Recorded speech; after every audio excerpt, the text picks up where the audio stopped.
Hello hello,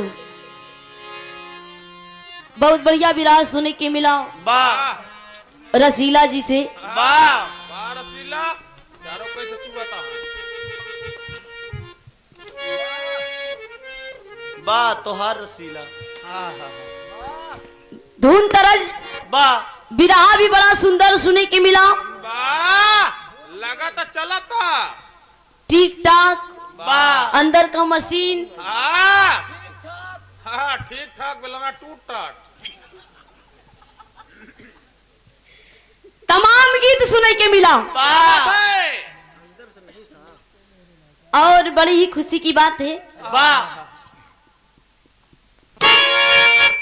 कि विराह जगत के बड़े ही सुंदर गायक कलाकार ओम प्रकाश यादव वाह बड़ा ही सम्मान मिलता है और बहुत ही कार्यक्रम दो लाइन हाँ ये जो ना क्या है।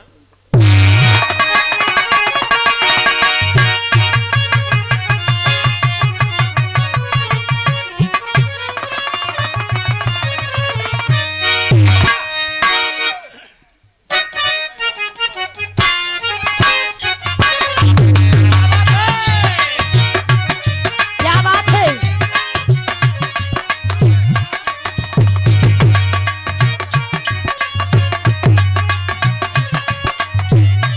बहुत अच्छे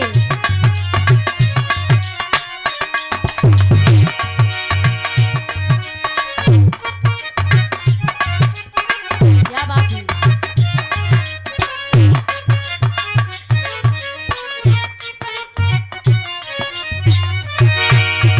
बड़ा बढ़िया संकेत दिलन का नहा कौनो हाट ना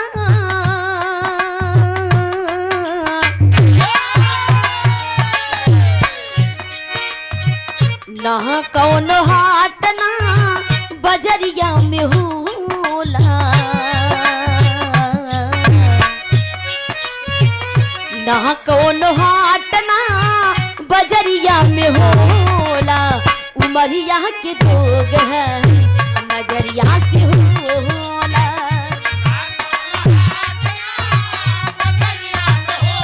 जियो क्या बात है।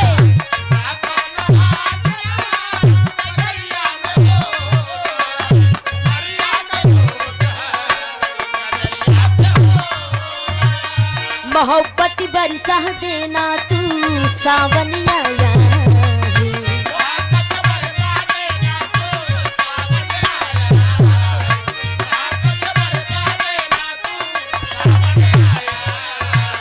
तेरे और मेरे मिलने का मौसम आया है।